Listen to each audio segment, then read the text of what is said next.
Não se cria Estado sem plebiscito. Então, daqui a pouco o Diego já leu ali o que é o plebiscito, né? Que é essas matérias que tramitam ali no Congresso Nacional. A gente pode dar 1 milhão de palestras, pode fazer 2 milhões de camisas, a gente pode fazer todo o mais, mas se a gente não tiver plebiscito, nós não temos Estado. Professor, nessa história do plebiscito de 2011, nós temos ali atrás o primeiro pedido de plebiscito, que foi pelo deputado Hilário Coimbra. Depois nós temos o Mozarildo Cavalcante pedindo um plebiscito. Depois nós temos um outro pedido de plebiscito, que é o do Carajás, né? Que foi do senador Leomar Quintanilha, né? Então nós tivemos 3 pedidos de plebiscito para que a gente tivesse o plebiscito de 2011. Eu gostaria do seu comentário, porque assim, a gente tem um pedido de plebiscito do senador Mozarildo, mas a gente tem do Hilário. Por que foi o pedido do senador Mozarildo Cavalcante que progrediu e chegou em 2011 para que a gente tivesse o plebiscito de 2011? Bem, primeiramente, os pedidos de plebiscito, eles já haviam no Congresso de muitos estados, principalmente de Minas Gerais, que queria criar ali basicamente mais 2 estados. Tinha o plebiscito do Maranhão também, onde a capital seria Imperatriz, né? Tinha um período lá do Rio de Janeiro, onde a região de Niterói também queria se emancipar. Eu sei que teria ali, em média, uns 13 pedidos de plebiscito, dentre eles, né, o do Tapajós. E o Carajás também sempre teve esse sonho de fazer a emancipação daquela região sul do Pará. E, então, eles, bem depois de nós, eles também entraram com o processo de solicitação de plebiscito já em 2009. E nós tínhamos dado entrada nesse processo lá atrás, em 91, 92. Quando o Hilário protocolou o pedido de plebiscito, ele ficou ali tramitando devagar, então o Hilário estava ainda na Câmara, então ele acompanhava. Quando o Mozarildo deu entrada no novo plebiscito, já em 96, 98, por aí, como já tinham 2 pedidos de plebiscito, então foi anexado o projeto do Hilário, anexaram o projeto do Mozarildo. Quando o Hilário entrou com o projeto na Câmara e o Mozarildo entrou com o projeto no Senado, eles votaram primeiro do Senado. O Senado, então, como é uma quantidade muito menor de parlamentares, de senadores, ele foi aprovado mais rápido. Então, em 2001, o Senado, na verdade, aprovou a solicitação autorizando o plebiscito. E aí ele foi para a Câmara para ser aprovado no plenário da Câmara. Então, de 2001, quando foi aprovado no Senado, ele só foi aprovado na Câmara em 2011, portanto, 10 anos depois. E foram esses 10 anos que nós militamos lá na tentativa de aprovar no plenário da Câmara o plebiscito. E então a gente teve essa caminhada de 10 anos, que foi onde eu participei, né? A minha participação maior foi exatamente nesse período de 10 anos na tentativa. E aí, para isso, nós fizemos muitas idas a Brasília. Eu vivia quase mais em Brasília do que aqui, né, articulando o pedido de solicitação de que o projeto pudesse ser votado. Então, naquela época era muito difícil porque tinha muita resistência, né, na verdade. O governo aqui era o Dom Gabriel, então ele era completamente contra, não podia nem falar de Estado do Tapajós, que havia punições, se fosse o caso de servidor público, se fosse o caso de empresários que pudessem ajudar, que soubesse, mandava-se a receita para cima. Eram muitas situações, na verdade, complicadas, né, nessa militância em favor do Estado. Lá em Brasília também a dificuldade era muito grande, porque os partidos, muitos não queriam, e o domínio era do PT, e o PT também era contra. O projeto ia para a pauta hoje, manhã alguém ia e pedia, tirava o projeto da pauta, se o projeto ia ser votado, alguém ia e pedia a vista. Então, por isso que demorou, né, 10 anos. E só aconteceu por duas razões, né? A primeira delas foi que houve muita articulação naquele momento, né? Muita gente se envolveu, muitas estratégias aconteceram durante esses 10 anos. E a outra coisa foi muito convencimento, né? Houve muito convencimento de parlamentares, de deputados, de lideranças. Então, foi uma luta de resistência. Essa resistência por 10 anos, findou no final dos 10 anos, havendo um convencimento. E foi esse convencimento que ajudou, né, a ser aprovado o projeto, e posteriormente o plebiscito, na verdade, aconteceu. Mas uma coisa importante que a gente, às vezes, não sabe, por que o Carajás entrou, né? Sim, a gente vai falar dele daqui a pouco, mas se o senhor quiser, já pode entrar no Carajás, ele entra ali em 2009, né? Por que o Carajás entrou? Porque o Carajás, eles sabiam que não podiam ter a mínima de nada chance de ser aprovado o plebiscito ele sozinho. Sozinho, é verdade. Né?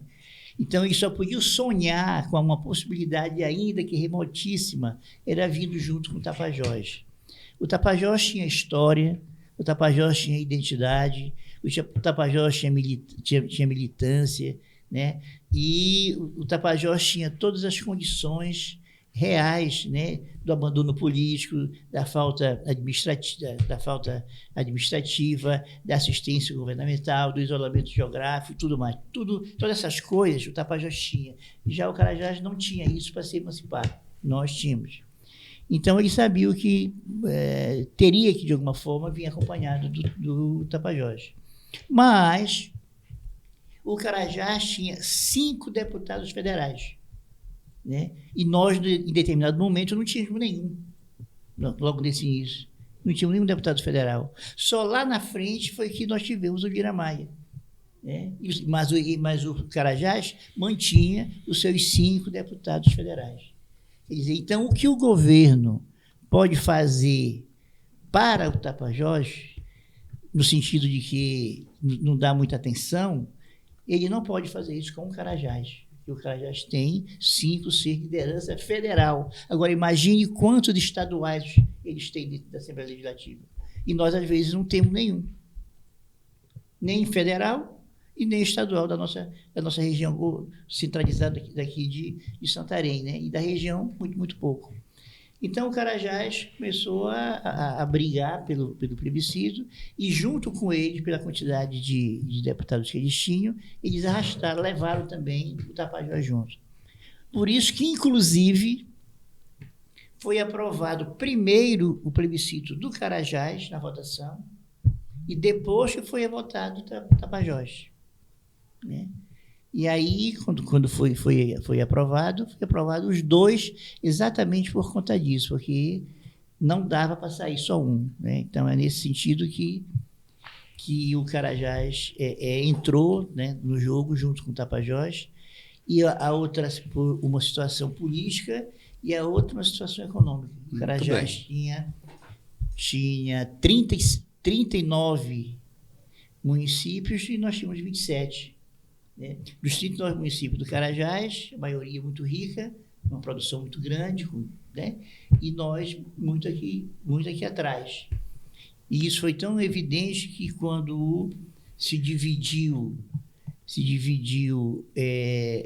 a despesa na campanha do plebiscito, o Carajás ficou com 70% do pagamento, né? da propaganda, do marketing, enquanto o Tapajós ficou só com 30%. Né? Exatamente pelo percentual, na verdade, com base no PIB, que tinha o Carajás, que tinha o Tapajós. Muito bem, dando esse resumo, né? Ou seja, fomos usados. E essa pergunta que eu quero fazer para ti, Giovanni, assim, você que acompanha o movimento social, a gente não vai ter tempo de ler a biografia, né? Eu até tinha prometido que leria aqui, mas tanto o Diego quanto você têm biografias enormes, né? e alguns muito voltados para essa luta, no teu caso, a luta mais desse meio da sociedade civil organizada, lutas de classe, sindicatos, enfim, né? Associações.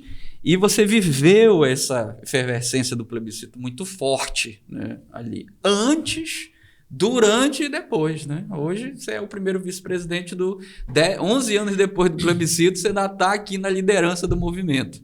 Então, é assim, eu acho que eu posso usar essa palavra, foi um equívoco a inclusão do Carajás dentro desse processo. O professor falou que ele veio meio ali de tabela, né, entrando, e foi um equívoco. A gente pode dizer isso ou não? Tu, com esse olhar mais mais do meio da população, tu que viveu essa coisa ali, andando no meio do povo, ouvindo os presidentes de bairro, de associações, sindicatos, ou no momento não se percebeu isso, né? No momento ali que foi incluído, era um ganho, era uma coisa boa, era mais alguém para ajudar, só percebeu, se foi um equívoco, só se percebeu depois?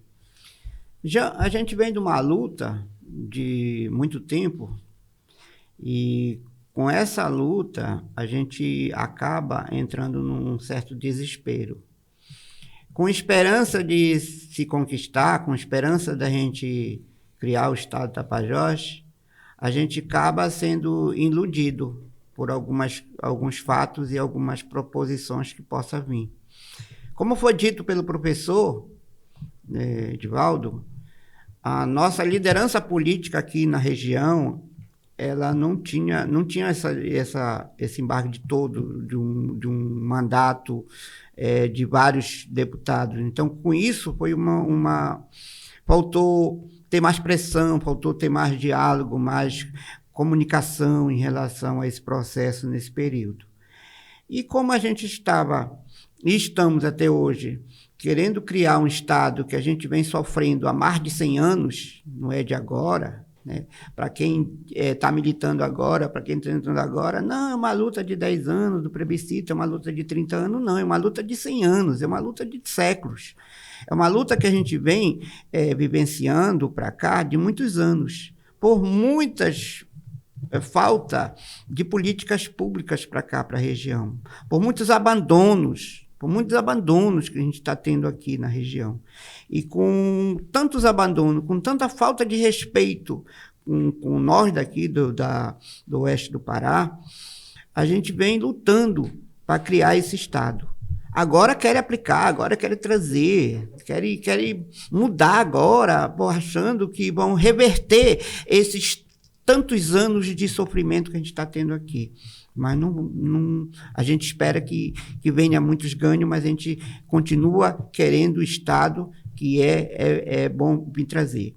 Na tua pergunta, Jean, a gente vê assim, que com a esperança da gente trazer o plebiscito aqui para a região, com a esperança de a gente aprovar um Estado do Tapajós, a gente entrou de parceria. Mas na realidade, naquele momento. Mas na realidade, a gente pensa assim, Jean, que nós, de certa forma, fomos usados, porque do jeito que os deputados lá pensaram, não, vamos trazer o Estado do Tapajós, que é um parceiro que nesse momento é muito importante para dentro aqui, porque nós só, como foi colocado pelo professor Edivaldo, não vamos aprovar, não vão querer, porque vai ter uma saída econômica muito grande do Estado do Pará. E vamos trazer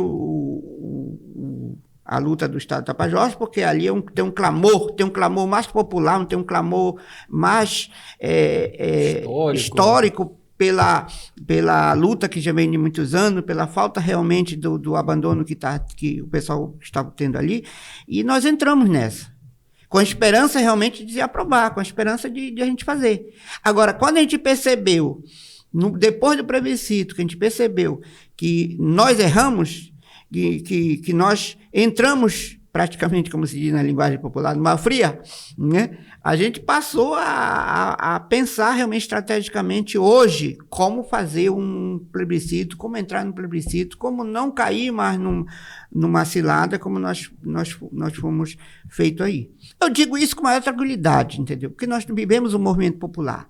A minha linguagem é uma linguagem popular, é uma linguagem feita realmente daquilo que a gente está pensando, daquilo que nós estamos trabalhando há muitos anos, entendeu? Sim. A forma estratégica, a forma política, o conteúdo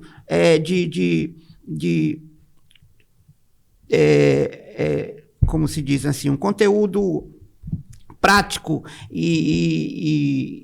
que nós vamos fazer os estudos, é uma coisa nossa. Mas nesse momento aqui eu quero expressar que nós como movimento social, nós como movimento popular, que há anos vemos sofrendo, há anos vemos passando disso. A minha mãe hoje tem 87 anos, ela está com um princípio de Alzheimer, não lembra mais de nada, mas ela foi uma pessoa que lutou sempre. Ela já, antes de mim, ela já vinha nessa luta pelo Estado do Tapajós. Nossa querida se dedicou muito nesse processo, entendeu? E a gente vinha acompanhando. Então, com isso, Jean, eu penso que realmente, naquele momento, nós fomos usados. Isso é uma linguagem. Foi um momento histórico, né? E, de fato, assim... Quando você quer muito criar algo, às vezes você se agarra ali a quem pode ajudar naquele momento. Uma esperança. Mas depois, durante o plebiscito, ficou claro que para a grande maioria do estado do Pará, aquela união ela não era a melhor coisa naquele momento. Né? Naquele momento, não. Mas a gente vê, professor Divaldo... Queria complementar aqui. Mas a gente vê que esse apoio foi fundamental para que o plebiscito acontecesse, né, naquele momento. Sem o apoio do Carajás, a gente teria dificuldade, professor. Agora, eu tiraria a expressão de termos sido usados e colocaria que estrategicamente... foi correto. Foi necessário. Foi correto a decisão. Agora, politicamente, foi errado. Professor, eu acabei de falar aqui que a nossa linguagem é uma linguagem popular. É o que nós pensamos, é o que nós sentimos. A estatística, a negociação política é uma outra questão, entendeu? Que o senhor tem razão. Politicamente o senhor tem razão. Necessário. Politicamente, foi errado. Agora, estrategicamente não foi tão errado porque, também tu fizeste referência, houve uma ajuda muito grande por parte do Carajás, por ter 5 deputados, e tinha um cara lá, um deputado, e ele chegou a dizer uma expressão que um dia um presidente do Vasco falou, Eurico Miranda, parece que era presidente do Vasco, ele disse assim, eu não sou deputado do Rio de Janeiro, tal. Eu sou deputado do Vasco, quando tinha entrado aí para o Vasco. Giovanni Queiroz dizia a mesma coisa. Eu não vim aqui, não ganhei uma eleição para lutar pelo Estado, eu vim lutar para criar o Carajás. Foi para aquela finalidade. Então, esse cara, ele sonhava tudo. Ele era 24 horas por dia e trabalhando em favor do Carajás. Né? E aí, junto com ele, também tinha os outros 4. Agora, politicamente foi errado porque o Carajás é uma das regiões mais ricas do Estado, né? Os investimentos que o Estado tem feito no Carajás nos últimos 50 anos são investimentos bilionários para ter o que o Carajás tem, né? E nós não tínhamos basicamente nada. Aí tu tem razão nesse abandono administrativo. E por conta disso, né? Eles eram completamente contra.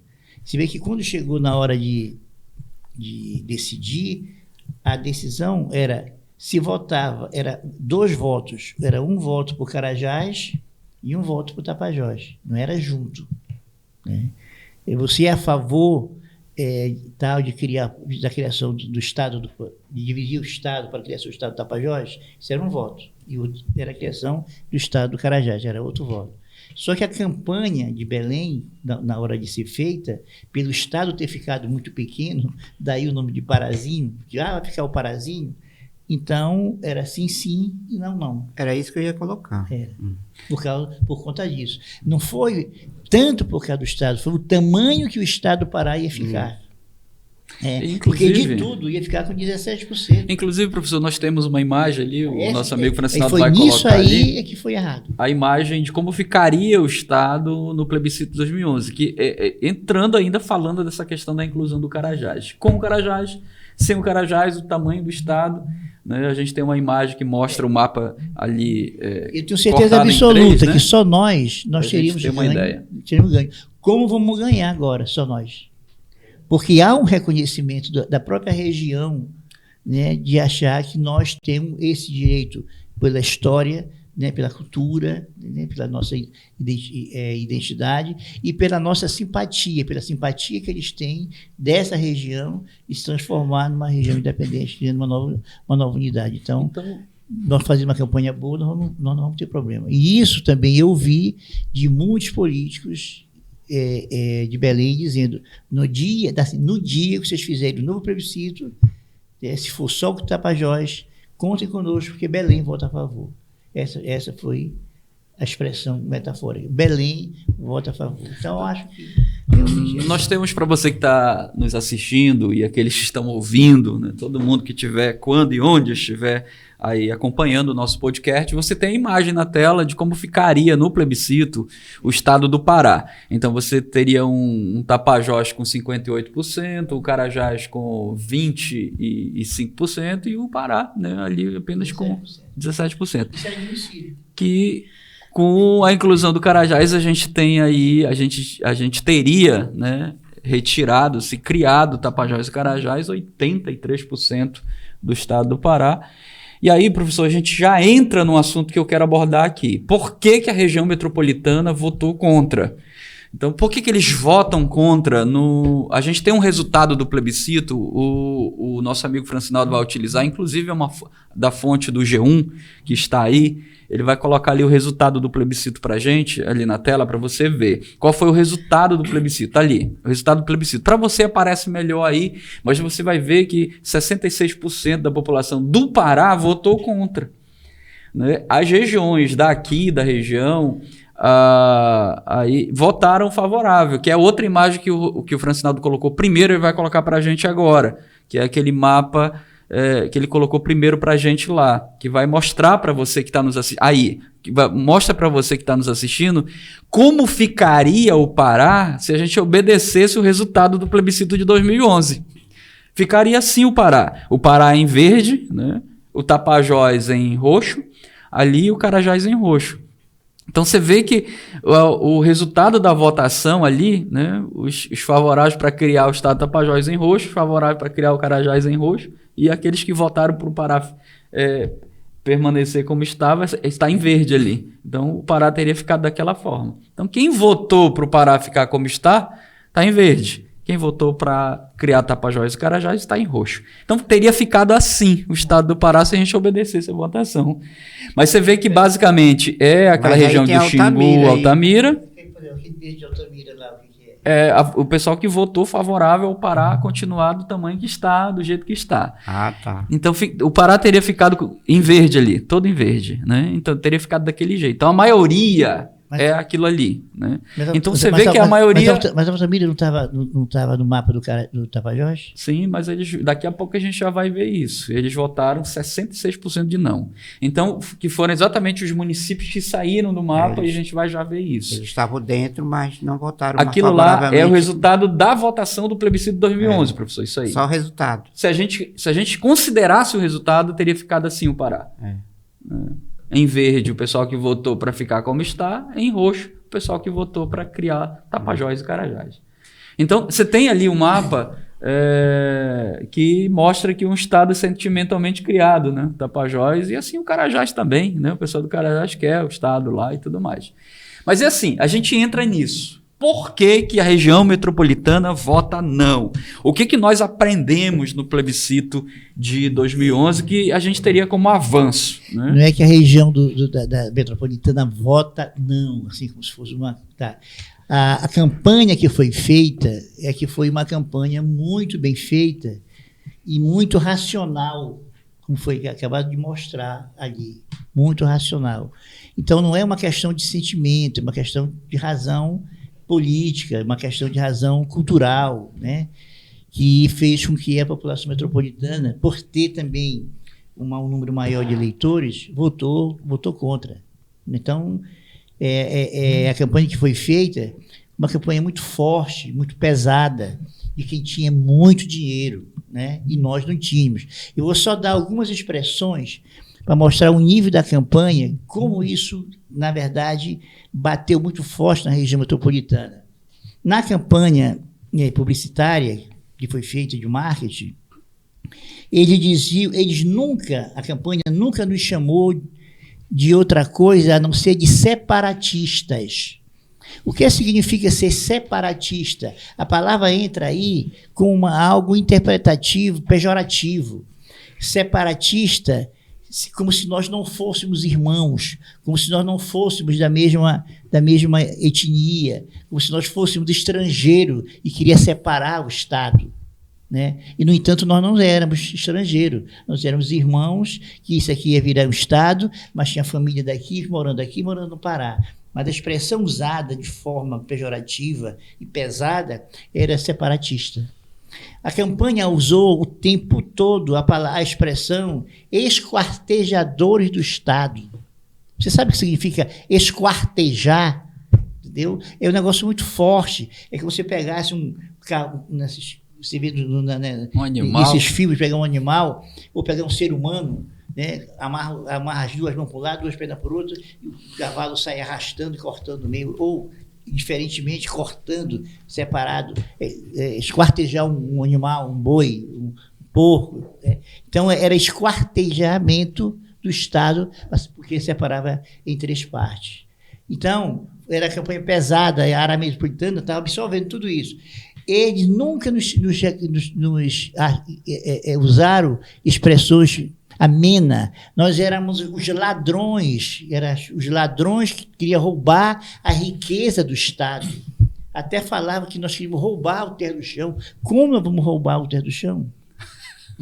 Se o terra do chão está aqui, que é de todo mundo, é nosso. É nosso. Entendeu? É do Brasil, é do mundo. A expressão usada era de ladrões, ladrões do Estado. Então, foram muitas expressões assim que foram sendo, durante toda a campanha, foram usadas contra nós, e isso fez com que a população fosse... Aí começaram a usar a expressão do parazinho. Vai ficar o estado do Tapajós muito grande, vai ficar o Carajás grande e vai ficar o parazinho. A primeira propaganda da campanha, por exemplo, naquele momento, era uma cuia de tacacá e o cara falando que estava roubando as coisas do Estado e ia ficar só, ele colocava assim, tirando os camarões e ficando só, na verdade, a goma do tucupi, que era a ideia metafórica do que estaria acontecendo também, nós roubando as coisas do Pará e deixando o Pará na miséria, ficando só o parazinho. Então, isso mexeu muito com o sentimento da população, isso mexeu muito, né, com a racionalidade das pessoas, e foram se conscientizando que tinha que ser não, ou sim, e não. Né? E eu lembro uma história aqui para o público saber. Eu lembro que uma vez nós fomos falar com uma liderança em Belém, e aí, não, nós vamos apoiar o Estado do Tapajós e tal. E isso um pouquinho antes de ser aprovado o plebiscito. Quando aprovaram o plebiscito, foi aprovado dos dois, que nós fomos falar com ele que o plebiscito ia ser feito por Carajás e Tapajós, ele disse, olha, lamento muito, mas agora a gente é contra. Se fosse só o Tapajós, nós sempre a favor. Mas com o Carajás. Não, mas vai ter duas perguntas. A pessoa pode votar no Carajás e pode votar no Tapajós e não votar no Carajás. Não. Apresentaram juntos. Agora a campanha vai ser contra o Tapajós e Carajás. Então, não é a população que foi. A campanha foi muito bem bolada, o governo se envolveu, e aí entrou a questão política depois. Né? A questão política foi muito forte, tão forte que, naquele momento, o Jatene tinha um acordo de ficar neutro durante o plebiscito. Chegou no final, quase no meio da campanha, ele foi obrigado a ir por pressão partidária. E por pressão partidária, por que pressão partidária? Porque o marqueteiro começou a usar a propaganda, o marketing de propaganda contra a questão da eleição para prefeito no próximo ano. Por isso que a ADIM, que estava sendo votada no Congresso, no STF, para ver se a Lei 9.709 era constitucional ou não, no dia da votação, estava lá presente o governador do PSDB de São Paulo, estava lá presente, o governador daqui estava lá, toda a staff de poder estava lá no Congresso, lá no STF. Quer dizer, aí findou que o resultado saiu, o plebiscito ser em todo o Estado, não só na área interessada. Né? Então, essas coisas todas ajudaram a população a votar não. Né? Agora, se houver um novo plebiscito, aí vai ser uma outra história, vai ser um outro pensamento, vai ser uma outra realidade. Eu tenho certeza absoluta que o Estado do Tapajós seria aprovado com tranquilidade. Olha, professor... Professor Jean, eu só queria assim colocar... É porque na época que eu acompanhei essa propaganda e tudo mais, realmente não tinha muito essa clareza em dizer que podia ser 5 Tapajós, 5 Carajás. Parece que estava junto. Né? Estava junto. Não. Era sim ou não. Não. Entendeu? Era duas Pois é, mas essa clareza não tinha naquele momento, naquele debate, entendeu? Não tinha isso. Eu, pelo menos, não interpretava assim. Primeiro assim, sim, não. Entendeu? Então, isso aí foi uma das coisas. Isso foi uma das coisas também que a gente ficou em dúvida. Por isso que era sim e não. Era sim e sim. Não e não. Pois é. Entendeu? Não teve isso. Quer dizer, então, qual era o sim? O sim era para nós dizermos sim para o Tapajós e sim para o Carajás. Eram 2 perguntas. E o não era ele dizer não para o Tapajós e não para o Carajás. Isso deveria ter ficado muito mais claro. E né? não. Não foi feito claro. Mas eles podiam votar para aprovar o Tapajós e dizer não para o Carajás. Só que a campanha que Belém fez, na verdade, já aí sim entrou um caráter de vingança, porque o Tapajós se aliou ao Carajás, foi sim, não. Não. Muito bem, nós estamos aqui no nosso podcast Estado do Tapajós, o assunto é vasto, né? O nosso tema ainda mais vasto, que é o plebiscito de 2011, nos faltaria tempo aqui para falar de muitas coisas. Nós já estamos caminhando para o final do programa, né? Já estamos indo para o final do programa, já estamos aqui vencendo o nosso horário. E assim, a gente está falando nesse momento por que a gente teve essa votação do não, né, maior que a do sim, a nível de todo o Pará. Né? A nível de todo o Pará. Nós ainda nem chegamos aqui na região. Na nossa região. Não chegamos aqui na região ainda, que é onde nós tivemos uma votação quase de 100% de favorabilidade da região. Então, muito expressiva. A gente está falando dos motivos pelos quais levou a maioria dos eleitores do Pará a votar pelo não. E a gente viu ainda há pouco no mapa que a maioria desses eleitores estavam na região do Xingu, Altamira e a região metropolitana de Belém. E a gente está vendo aqui que um dos motivos foi essa questão do sentimento, né, do tamanho que o Estado ficaria e tudo mais. A gente tem na nossa mesa aqui um rapaz que entende bem disso, né, que é terapeuta, trabalha com essa questão, que é o Diego, que é o nosso segundo conselheiro fiscal do Instituto. E o sentimento, e ele entende um pouco também de campanha política, essas coisas. Diego é bom nisso, né? Uma área que ele entende bem. E aí eu faço uma pergunta para ti, Diego. Você vê essa questão do sentimento paraense que tem no seu hino, que canta que o Pará é grande, de repente ele vê o Pará que vai ficar com 17%. O sentimento influencia na hora do voto? E influenciou, você acha que influenciou lá em 2011, de fato, esse sentimento teve peso na hora de decidir? Olha, eu vou decidir pelo não, porque eu quero o meu Pará grande, porque sentimentalmente o Pará maior, isso, né, mexe com o meu coração. Ele menor não, meu coração fica triste, né? Eu quero ele do tamanho que ele está. Você acha essa coisa do sentimento, o peso do sentimento, ele decide o voto e ele decidiu lá em 2011? Com certeza, né, meu querido? Esse sentimento aí, ele é muito forte, ele fala muito alto, né? Muitos aí, a gente está vendo, né, professor Edivaldo? A luta tem sido bastante constante. Eu vejo a luta de vocês aí, a nossa luta para a gente conquistar uma grande vitória. Não tem sido fácil, mas eu creio que nós iremos conquistar sim, entendeu? Conquistar essa vitória muito grande, e tem muitas pessoas aí que estão torcendo por nós, muitas pessoas estão lutando. Por onde eu tenho passado, meu líder, eu posso ver as pessoas comentando, né? Até mesmo comigo. Por exemplo, eu fui agora lá em Manaus, né, passar o Natal, e as pessoas comentavam sobre o município de Santarém. E aí, como é que está a conquista de vocês? Como é que está a luta? Tem pessoas que têm esse sentimento, tem pessoas que querem essa conquista, né? Tem pessoas que sonham com a gente. Então, tem pessoas que sonham com essa conquista e tem pessoas que não sonham com essa conquista. Então, nós sonhamos. E eu sei que tem pessoas que estão conosco estão para somar, estão para multiplicar essa conquista. Então eu posso ver muito sentimento em muitos corações, pessoas falando comigo lá, né, dizendo, mas aí, tá quase, como é que tá? Olha, nós estamos lutando, a luta tem sido árdua, mas eu creio que a gente vai conquistar, entendeu? Um dia nós iremos conquistar, não sei quando, mas nós vamos conquistar essa grande vitória aí. Então, esse sentimento com que o Diego fala, professor, que é um sentimento que nos move às vezes. O mesmo sentimento do não, talvez na mesma proporção, estava no nosso coração, né? Então a gente falou muito nesse momento do resultado do plebiscito a nível de todo o Pará. Vamos falar do resultado do plebiscito aqui na região, para a gente ver como isso teve repercussão, e a gente já está caminhando para o final, a repercussão na saída, inclusive, de alguns municípios do mapa do futuro estado do Tapajós.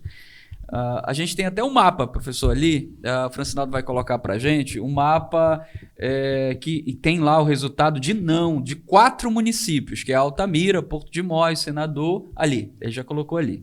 Então nós temos lá, no plebiscito de 2011, na região, o resultado aqui foi quase de 97%. Para ser mais exato, 96,64% de sim.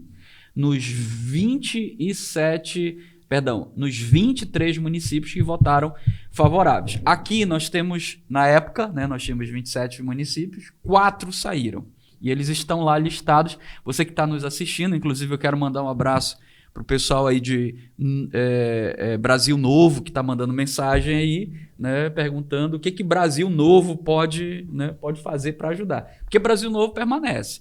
Você está vendo o mapa aí, né, na tela, o resultado do plebiscito, que o nosso amigo Francinaldo vai colocar de volta. Ali, você vê que saíram apenas 4. Né? Você tem Porto de Mós, Senador José Porfírio, Vitória de Xingu e Altamira. Está ao lado na sua tela, você está vendo agora aí, você que está nos assistindo, o resultado de não desses municípios. Você vê municípios, inclusive, com quase 80% de não, né, que estavam incluídos no mapa do futuro estado do Tapajós. E esses municípios, a terem uma votação como essa, eles saíram. E ficou, então, 23 municípios, um mapa mais magrinho, né, mais magro, agora 43% do território do Pará. Esses municípios somaram, em sua maioria, aí nós temos o resultado do plebiscito, que é um banner, nosso amigo Francinaldo vai já colocar ali o resultado do plebiscito, os 23 municípios, o resultado de sim e não, para você também que está nos assistindo, dar uma olhada, né? Aí o resultado do plebiscito, né? E ficaram, então, 23 municípios nesse mapa, entre eles Brasil Novo, que é o pessoal que está mandando mensagem aqui. Hoje é um momento político, respondendo aí o nosso pessoal de Brasil Novo. É só a gente pedir ajuda, né, muito dos nossos amigos, irmãos, líderes políticos do município para nos auxiliar e nos ajudar. Isso já conta muito. E também em relação à coleta de assinatura, respondendo aí. A gente agradece a todo mundo que está nos assistindo nesse momento, e você está vendo na sua tela aí o resultado do plebiscito. Você percebe que a maioria dos municípios foi acima de 96%, professor, aqui na região. Então, olhando por esse prisma, nós da região temos uma grande vitória no plebiscito de 2011? Eu quero retornar um pouquinho à pergunta anterior, depois eu volto a essa. É que houve um amadurecimento muito grande do plebiscito de 2011 até hoje, né? Tu falaste da questão do sentimento das pessoas, como eram os sentimentos delas. Porque muita gente, tanto em Belém como os pouquíssimos daqui que votaram não, hoje se arrependeram e votariam sim, e votam sim. né? Mas muita gente mesmo. Porque o que levou as pessoas a votar não foi a propaganda, foi a falta de conhecimento, né? Foi identificar a realidade daquilo que a gente vive, daquilo que nós somos, daquilo que nós temos, como nós vivenciamos a nossa realidade aqui. Então, nesses 11 anos, nesses 10 anos, agora completando realmente 11 anos, então houve um amadurecimento muito grande, houve uma conscientização muito grande da população. Então, eu tenho certeza absoluta que por conta desse amadurecimento, do conhecimento adquirido, das propagandas feitas, das realidades mudadas, hoje nós não teríamos muita dificuldade em aprovar o plebiscito no Estado todo, exatamente por conta dessa experiência do passado, que foi a do plebiscito de 2011. Então, ele vai dar para nós, lá no futuro, no próximo, uma garantia de aprovação e, consequentemente, até o amadurecimento político, isso aí já foi muito grande, para que a gente não tenha dificuldade nenhuma dentro desse processo, em um tempo curto. Na verdade, nós criamos essa nova unidade federativa. Né? Até porque não tem mais do que... também de esclarecimento que está tendo é muito importante para que a pessoa realmente tenha mais possibilidade de estar com a gente, de estar junto dentro dessa novo empreitado. Exatamente. E nesse aspecto foi muito bom, tanto do ponto de vista social, como do ponto de vista político, do ponto de vista econômico. Santarém deu um salto impressionante nesses últimos 10 anos. Virou realmente uma capital, literalmente, porque o que nós temos em Santarém hoje não perde para muitas cidades, principalmente na nossa região. Se você pegar aí os estados menores, como Acre, como Rondônia, né, como Roraima, Amapá, então a gente não está atrás dessas capitais de jeito nenhum. Então eu vejo de uma forma muito positiva tudo e o que pode acontecer, na verdade, para o futuro. Agora, você vê, e assim, esse resultado do plebiscito, né, na região, Giovanni, foi uma vitória para a nossa região. A gente sabe que cai alguns mitos e algumas conversas que surgiu no meio da população, tipo, isso aí é vocês que querem, é um grupinho, são 6 políticos, é só para cargo disso, cargo daquilo, e de repente quase 100% da população diz, não, nós que queremos. Não é só o fulano, o cicrano e um grupo, nós queremos, é a população. Nesse sentido, foi uma grande vitória o plebiscito de 2011? Com certeza. Se com essa expressão de voto que nós tivemos na região, está conciliado que a gente está na luta, precisamos do Estado do Tapajós, mesmo com esses avanços que hoje o professor acabou de colocar aqui, que nós não perdemos para grandes estados, para grandes cidades, mas nós ainda temos esse sentimento ainda de abandono, esse sentimento ainda de necessidade por exemplo, nós estamos com um território muito grande de terra aqui na nossa região, mas nós temos um déficit habitacional muito grande, por falta de políticas públicas, por falta de ações realmente aqui para a região. E isso ainda nos persegue, ainda nos perturba. E com essa vantagem enorme que nós tivemos em relação ao plebiscito de 2011, ela nos dá um fôlego, ela nos dá uma tranquilidade, Jean, para a gente continuar trabalhando em dizer, não, o povo da região, nossos moradores, nossos municípios da região, querem sim um novo plebiscito para pedir de novo um novo Estado de Tapajós. E essa é a razão principal que a gente continua na luta, né, professor? Esse resultado disse, olha, vamos continuar. Você vê que a geração que votou no plebiscito de 2011, né, aliás, que não votou, uma criança de 2011 que estava com 10 anos, hoje está com 21, cara. 21, é verdade. Está com 21 anos. Até uma pessoa adulta já tem uma consciência impressionante, já sabe exatamente o que quer. Já é uma outra geração que vai participar desse plebiscito, né? Quer dizer, então, se você vai pegar essas pessoas vendo essa militância durante 10 anos, ouvindo falar de Estado, ouvindo falar, na verdade, em condição diferenciada, não tem um habitante nosso aqui que vai votar contra. De jeito nenhum. E a outra coisa importante, que agora, ainda que o governo asfalte de ouro as avenidas, está no sentimento das pessoas. Nós vamos continuar querendo o Estado. Entendeu? Porque isso ficou no sentimento das pessoas, dessas gerações que vão se formando e se criando ouvindo falar em Estado. Esse moleque que tinha 10 anos, tem 10 anos que ele ouve falar em Estado do Tapajós. Ele está com 21 hoje. Está entranhado na mente, no coração das pessoas, essa questão da vontade de você ter essa unidade federativa. Então, dificilmente vão tirar isso de nós, né? E dificilmente esse Estado não vai sair um dia. Vai.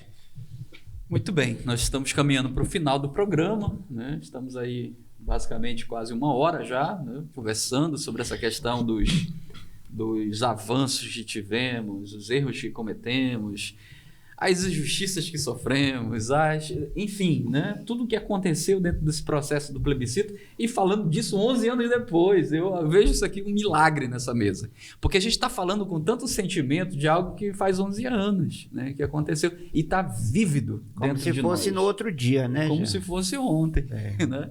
Ontem, quando saiu o resultado do plebiscito, eu sentei numa calçada e chorei, né?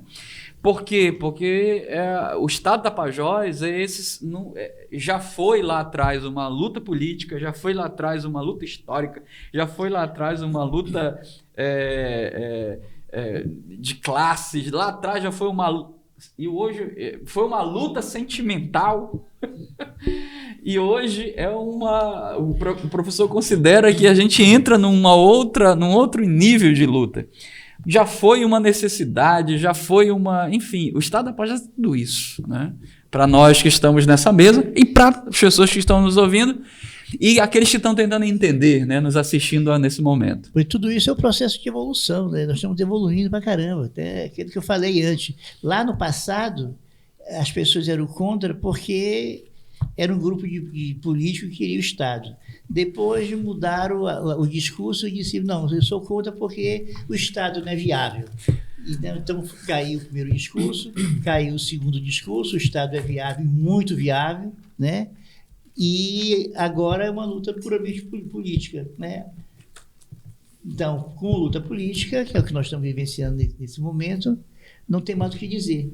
Nós vamos ter que ter, e essa luta política está sendo dificultada porque nós não tivemos condições de eleger lideranças com mandato para lutar por isso. Então, o político está aí porque nós dependemos dos outros. Você vê que nós tivemos que pegar uma pessoa lá do Amazonas para poder protocolar um projeto e depois de 10 anos, nós atrás de um político da região que quisesse protocolar o projeto, que se convidesse. E a gente não achou. Só um cara lá de Manaus, do Amazonas, que se compadeceu de São Paulo, eu vou fazer o projeto que vocês estão 10 anos atrás de uma liderança nossa. Então, esse é o lado político hoje da dificuldade que nós temos.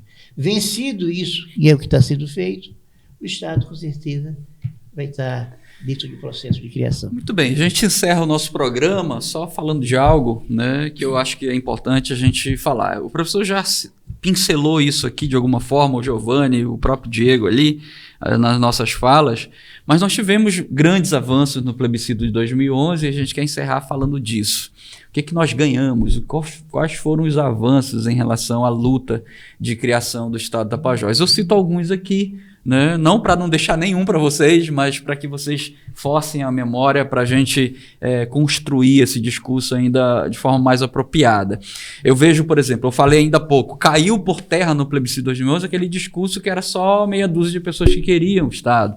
Caiu o discurso de que essa região não tinha condições de se autossustentar, porque foram feitos estudos.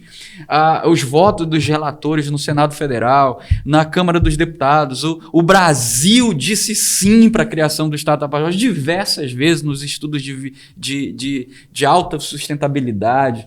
Então, caiu vários discursos, né? Eu vejo que isso são avanços, né? Dos discursos contrários, discursos que, né, nesse momento vocês conseguem visualizar outros avanços ou outro avanço que nós obtivemos a partir do plebiscito de 2011, para a gente partir para o encerramento aqui, além desses que eu já citei, e repito, não era para deixar vocês sem nenhum, era apenas para forçar vocês a imaginar quais outros avanços o plebiscito nos deu, né? Talvez citamos outros aqui, por exemplo, essa turma que tinha 10 anos, que hoje tem 21 anos de idade, né? Essa turma ouve falar nas salas de aula, olha, houve um plebiscito, isso também é um avanço. O Brasil começou a falar dessa região. É um outro avanço? Claro que é. Hoje nós temos essa região a nível nacional, na imprensa nacional. Por quê? Por causa do plebiscito de 2011. A gente tem lá no plebiscito de 2011 as nossas lideranças dando entrevistas em canais de rede nacional. A gente tem essa região sendo promovida a partir de 2011. Claro que temos. O professor citou, por exemplo, avanço que nós tivemos de investimento para essa região, que se não fosse o plebiscito de 2011, nós não teríamos. Hoje nós temos 3 secretarias regionais nessa região, nós temos 3 hospitais regionais, claro que ainda com deficiências, precisando melhorar em um ponto ou outro, mas isso são avanços que nós tivemos, professor Giovanni, né, Diego? Eu acho que o grande avanço mesmo foi o amadurecimento político que nós tivemos depois do plebiscito, né? Isso é importantíssimo. O amadurecimento social, como é que as pessoas começaram a encarar essa questão, como é que as pessoas começaram a ver, na verdade, a possibilidade de um Estado sendo criado para criar novas condições. Nós tivemos um avanço impressionante no lado econômico, com o advento de muitas empresas, né, com o advento de muitos do agronegócio, por exemplo, né, com a evolução na questão comercial. Nós aumentamos por demais a nossa infraestrutura.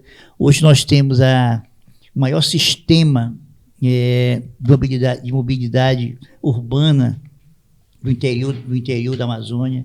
Só as grandes cidades, as capitais da Amazônia que tem igual, sistema hospitalar, sistema hoteleiro, né, por exemplo, sistema acadêmico de educação. Então, nós estamos numa fase, período assim, de crescimento, de desenvolvimento muitíssimo grande, até por conta disso, do plebiscito, houve a divulgação da região em todo o país. O turismo para nós aqui hoje é muito, muito forte. Se nós tivéssemos uma estrutura maior de trabalhar essa questão turística, seria o nosso carro-chefe, né, na questão econômica. Então, o plebiscito trouxe, na verdade, muitas vantagens, muitas mesmo. A única coisa que está faltando ainda para nós é a conscientização de nós criarmos lideranças regionais, né? Isso aí é que falta, porque há um projeto também do governo de lançar pessoas aqui para ser candidato, pulveriza os votos e nós elegemos muito pouco. Vê que na última eleição agora, nós elegemos na cidade de Santarém, com 200 e quase 230 mil eleitores, nós elegemos um deputado estadual. Então, tu com 200 mil votos, tu elegeria quantos deputados estaduais? No mínimo 5. Elegemos um deputado federal com muita luta, né? Poderíamos ter eleito pelo menos uns 2 ou 3 no ano passado. Essa conscientização é que eu acho que está nos faltando ainda, né? Então, a gente ainda está um pouco atrasado nesse sentido, nos levando a fazer, a pulverizar o nosso voto e as nossas lideranças, na verdade, não surgem. Nós aqui do Estado, né, nesse trabalho de militância do Estado, eu posso ser o que for, mas eu não tenho mandato. O Jean não tem mandato, ninguém tem mandato. E isso dificulta muito quando você parte para o lado político, que depende, na verdade, dessa inter-relação entre a liderança e o voto, né? Mas o plebiscito ele foi, na verdade, muito, muito benéfico na nossa região, não só para Santarém, mas para a nossa região como um todo. Seu posicionamento, Giovanni, e suas considerações finais, a gente está caminhando para o final do programa aqui.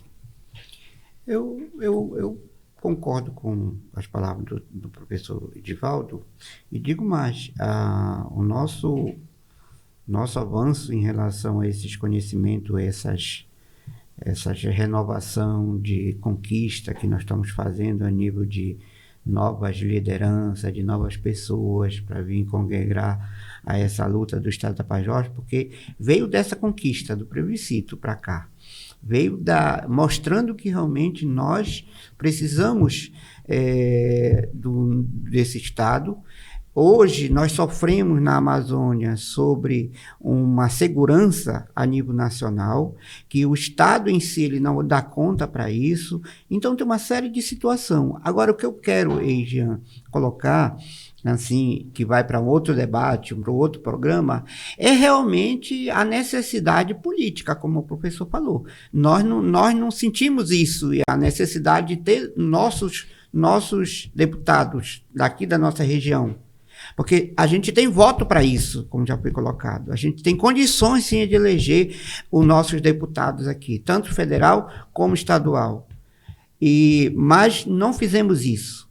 Agora, eu quero dizer que é um debate que vai para outros programas que vocês vão fazer. Eu quero dizer e chamar a atenção dos políticos da região que estão hoje aqui, a necessidade e a importância de inserir dentro do processo, porque neste momento de pedido de plebiscito, ele é mais político. Sim. Ele é mais gerenciado politicamente. Nós, como sociedade, nós, como movimento, vamos trabalhar depois.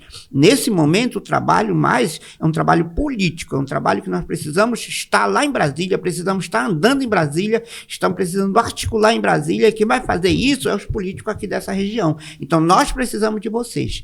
Então, isso eu já quero deixar um pouco no ar para futuramente, num programa, a gente colocar essa situação. Eu quero só agradecer, Jean. O programa é um programa muito bom. Aquilo que eu já coloquei agora é uma questão de esclarecimento, é uma questão de acompanhamento, de ver realmente como é que está a luta, como é que nós estamos andando a partir de agora. E dentro desse debate de hoje, que foi um debate aberto, até na minha fala, colocando culpa, mas é um debate que a gente mostra que realmente nós estamos fazendo o caminho certo, nós estamos indo no caminho certo, porque nós continuamos sonhando pelo Estado do Tapajós, continuamos sonhando, estamos na luta pelo Estado do Tapajós. Muito bem, obrigado. Eu agradeço, Diego, suas considerações finais. Como o professor Divaldo falou, né? Plebiscito foi as portas abertas, né? Foi uma chave, né, que abriu várias portas, né? Então, eu pego também as palavras aqui do Giovanni, né? Que nós estamos conquistando, né, para a vitória, né? E vamos alcançar essa vitória em breve. Muito bem, eu te agradeço, Diego. Professor, suas considerações finais, professor. Bem, agradeço aos amigos que estão aqui conosco hoje. Agradeço também aos ouvintes do programa que estão nos escutando, né? E convido-os à próxima quarta-feira a gente discutir um novo tema. Muito bem, te agradeço, professor Divaldo, obrigado. Professor doutor Divaldo Bernardo, nosso companheiro de apresentação aqui do Estado do Tapajós Podcast. Agradecemos a presença do segundo conselheiro fiscal do ICEPET, do Instituto Cidadão Pro Estado do Tapajós, que apresenta, né, o podcast, o Diego Siqueira. Agradecemos também a presença do nosso primeiro vice-presidente do ICEPET, Giovanni Santos.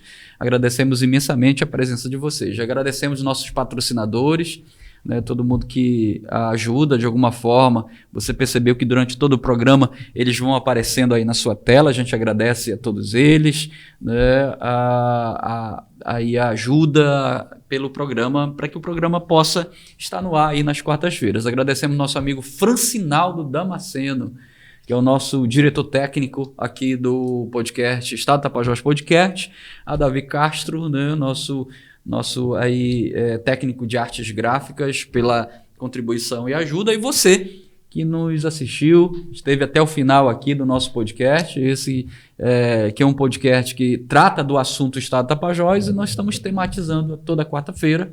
Hoje nosso tema foi plebiscito 2011, avanços, erros e, né, conquistas desse plebiscito, e nós concluímos muitas coisas legais aqui, entre elas, né, eu cito aqui que o plebiscito 2011 foi uma grande vitória para a nossa região. Se não fosse, ele teria morrido ali em 2011.